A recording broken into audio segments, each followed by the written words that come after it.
Hello and welcome to episode 44 of the Nourish and Strengthen podcast. Today we're going to be talking about something that can feel super tricky for people, especially when you're just starting to track macros.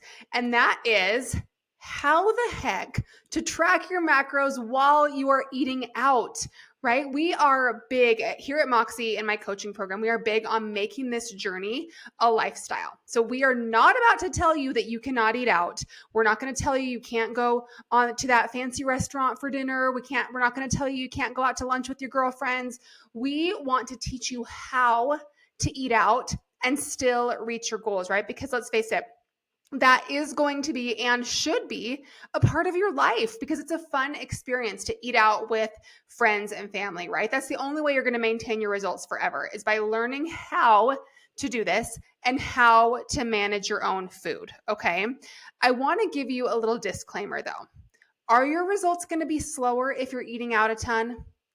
Yeah, they might be, okay? Because when you are not preparing your own food, there is more room for error, right? Even if the macros are posted online, there's always somebody else who is dishing up your food, and you don't know for sure if they're dishing up the right amount according to those macros, or if it was cooked exactly the right way that it should be according to the macros that are posted online. There's just a lot of room for error, okay? Does that mean you should not eat out? No, it doesn't. Does it mean that you might not want to eat out every day? Yeah, if you've got fat loss goals where you're trying to be specific with your macros, eating out daily probably isn't the best idea. But if you keep your eating out to once or twice a week, you should be totally fine. Okay. So that allows, for a date night on the weekend, for a lunch date midweek, plenty. Okay. That's plenty. All right. So these strategies, I have about 8 strategies here, 8 tips, 8 strategies, if you will. They're going to take a little prep work, but it will be so worth it. It's so worth the feeling of waking up the next morning and knowing that you stayed on your plan and you got to enjoy a meal out with your friends or family. Okay. So let's go ahead and hop right on into these 8 strategies for tracking your macros while you're eating out. Okay. The first one is probably the easiest and the most exact, and that is doing a little research and looking up the restaurant's macros online before you go. Okay. So in all of these strategies, it can be ideal to find out where you're going. If you're not in charge of planning, ask someone where you're going out to eat, and then see if that restaurant has a website or an app, or see if they're in any popular tracking apps. An easy way to do it if you can't find their website is to just Google, I don't know, Olive Garden fettuccine. Guys, I haven't been to Olive Garden since my freshman year of college in 1998. I'm not a big pasta fan. I'm just not. And my husband is not a big fan of like these chain restaurants. So we just haven't been. I really haven't been. It's okay. I'm fine with it. Anyway, look up the restaurant's macros online. Okay. So this is going to be choosing what you want to eat in advance, okay? Planning your day around it. So let's say it's the day before you're going to go out to eat. You are looking up, okay, you're going, we'll just stick with this Olive Garden example here. You're going to Olive Garden, look at the menu in advance. You decide this is what I'm going to order because it has pretty moderate macros. It'll be easy to work my day around these. And then what you're going to do is you're going to plan that into your tracking app first. Okay. So the night before, I'm a big proponent of pre-tracking, right? So the night before, I want you to go to your next day in your tracking app, put in your dinner. And if your tracking app does not have the Olive Garden fettuccine example, you can just add it. You can add a new food, get the macros from the website, put them in there, or you can do a quick add, however you want to do it, add that in. And you're going to plan the rest of your day around those macros, okay? Let's say you have 1,600 calories, your dinner was 700, you've got 900 calories left to balance throughout the rest of your day, okay? Super simple. That's the best way to do it if possible, okay? If you can't do that, let's move on to idea number 2. Idea number 2. If you can't find those exact macros, look up something similar, okay? For example, let's say, I don't know, fried chicken is coming to me. I'm thinking of the most healthy options for these examples today, you guys.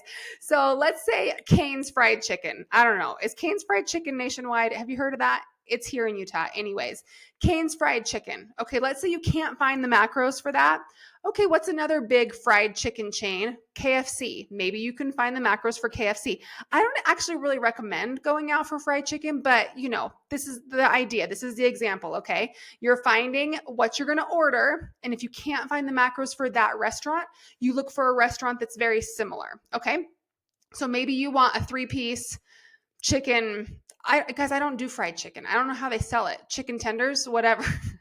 You're going to get a 3-piece chicken tenders from Cane's Fried Chicken, but you can log KFC's version of chicken fried tenders. Okay. So if you can't find the exact macros, you're going to find something similar and log that. Okay. Another idea number 3, if you can't find the exact meal online, look up something similar, but not necessarily from another restaurant. Okay. Let's talk about maybe lasagna. I don't know why I'm going to pasta today, you guys.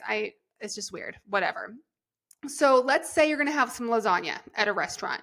It's maybe some little, mom and pop's kitchen type of restaurant. You're going to order lasagna. So you just get on your tracking app, MyFitnessPal, Macros First, whatever it is, look up lasagna. You're probably, be more specific, maybe a meat lasagna, maybe it's a white sauce lasagna, whatever it is that you're ordering, look up that specific type of food. And what you're going to see, that you're probably going to see a wide range of calories, okay? But you're probably not going to see a super, super, super wide range. Like for example, for lasagna, you might see 400 to 800 calories for like a 3 to 4 inch square piece, right? You're probably not going to see 150 calories. You're probably not going to see 1,200 calories, okay? You're going to see a range. I would choose one that is right in the middle of that range. So let's say you're seeing 400 to 800 calorie ranges. I would choose one that is 600 calories. I wouldn't choose the low end. I wouldn't choose the high end. I mean, you could choose the high end if you want to, but I choose something that's just right in the middle. Choose that 600 calorie slice of lasagna and then call it good. Okay. So with these kind of estimations in like number 2 and 3, what I want you to do is something that I've done in the past that is not good. I'm going to use this as a not good example. When I find myself estimating, okay, the end of the day comes, and sometimes this is the old me. This is in the past. I find myself starting to munch, starting to snack because I tell myself subconsciously that, well, I estimated that. It probably wasn't really right on anyway. I estimated it. So I'm just going to have little bites of this or that because I already know today's not exact. So whatever, this is just going to be a wash. So that's what I don't want you to do. If you are estimating, I want you to, in your mind, treat it like that was an exact number. So if you have a range 400 to 800 calories for a piece of lasagna and you choose that 600 calorie one, that is what it is. I don't want you thinking, well, it could have been 400, so I'm going to have 200 calories of treats later because that piece could have been 400 and I tracked it at 600, okay? Don't have any of that mess in your mind. Whatever you decide to estimate it on, that's your macros. You move on with your day, okay? All right, idea number 4. This is actually one of my favorites, okay, is choose a dish you can order that you can kind of break apart and track the ingredients separately, okay? This honestly is my favorite because I always find myself modifying things. So even if you look up the restaurant's macros online, I oftentimes will modify. I'll take off the dressing and only use half, or I will ask for swaps of things. And so oftentimes the listed macros aren't truly what I ordered anyway. So this one is the one that I tend to go to the most. So some examples. A salad is a super easy example. So you've got your meat on top. You can look at it. It's like you can see all the ingredients. You can see your meat. You can estimate how much it is. You can see the toppings on top of the salad. Maybe you've got some grapes or some berries on there. Maybe you've got some cheese. Maybe you have some slivered almonds. You can see that, right? Compare that to that lasagna example where you can't see the ingredients, okay? Another good example is like a grilled chicken sandwich, for example.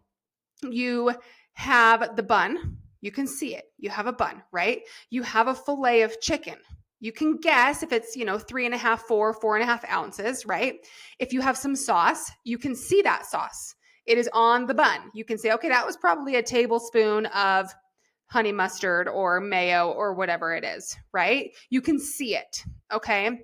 So yeah, comparing that to that lasagna or pizza or something like that where you can't necessarily see all the ingredients, if you choose a dish where you can kind of break it into ingredient by ingredient and then just estimate and track those, you're going to be a lot better off. Okay. Another idea, number 5. These are more just kind of tips for tracking and making these eating out meals more macro friendly. Okay. Lighten up your order. Ask for grilled instead of fried. Almost every place where you can get something fried, you can also get it grilled or steamed or sauteed, right? Ask for no oils or butter used in the cooking. If it's a nicer restaurant, they're going to be totally fine with that.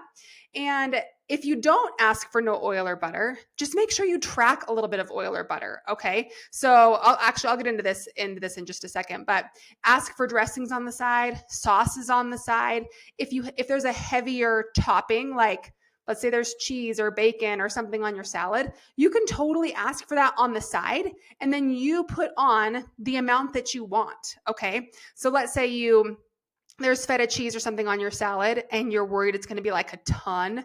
Just ask for that feta cheese in a little bowl on the side, and then you can add 2 tablespoons or whatever it is that you want on it, instead of getting it and being like, holy cow, this is a ton of cheese, no surprises there, right? So if you don't ask for no oil or butter, what I usually do is track about 75 calories of just olive oil or butter or something. It's basically just tracking 75 calories of a fat. Okay. Even if you don't see it, if you're at a restaurant and you have some meat that was cooked, you can assume it was cooked in oil or butter. So even if you don't see it, track 75 calories or so of oil or butter, okay? If there is a sweet marinade, even if it's not super saucy, I want you to track 25 to 30 calories of, sometimes I'll just do like brown sugar, or like if there's a sweet sauce that you love, you're just trying to get in about 25 calories of a sweet sauce, okay? It doesn't really matter what you're tracking. So even if you can't see the oil, the butter, the sugary sauce, just track it. You're going to be safer that way. Okay. Number 6, if you order a higher calorie meal, I'm big on ordering what you truly want. Okay. If you truly are craving and wanting a higher calorie meal, that's fine. Order it and bring half of it home. What's a great tactic too is actually asking for a box when you order it and then packaging up half of it before you even start. Okay. Because then you can kind of feel like you finished your plate, but you only had half of the meal and it was more macro friendly, easier to work into your day. It's a win-win for everyone, right? Idea number 7 is order individual food items. Okay, this works great at like steakhouses, right? Where you're ordering a steak, a baked potato, and steamed veggies. This is kind of the same as that one above where you're choosing something that you can break apart and track separately. But this is really more like, okay, I'm getting a plate of a meat, a carb, and a veggie. Compare that to like a casserole dish or a lasagna. It's going to be so much easier to track, make healthy choices, and stay on track, right? And my last tip is the easiest one, the best one. And it is just have it be your weekly untracked meal. All clients in my coaching program, and really everyone in my opinion should do this, assuming their goals allow for it, is to have a weekly untracked meal. I don't like to call this a cheat meal. I don't like to call it a free meal. I don't even like to call it a reward meal. Those are words that I've used in the past that I feel like have a kind of negative connotation. Cheat meal kind of has a negative connotation, right? Even reward meal is like, what are we, like a dog? We're not rewarding ourselves with food.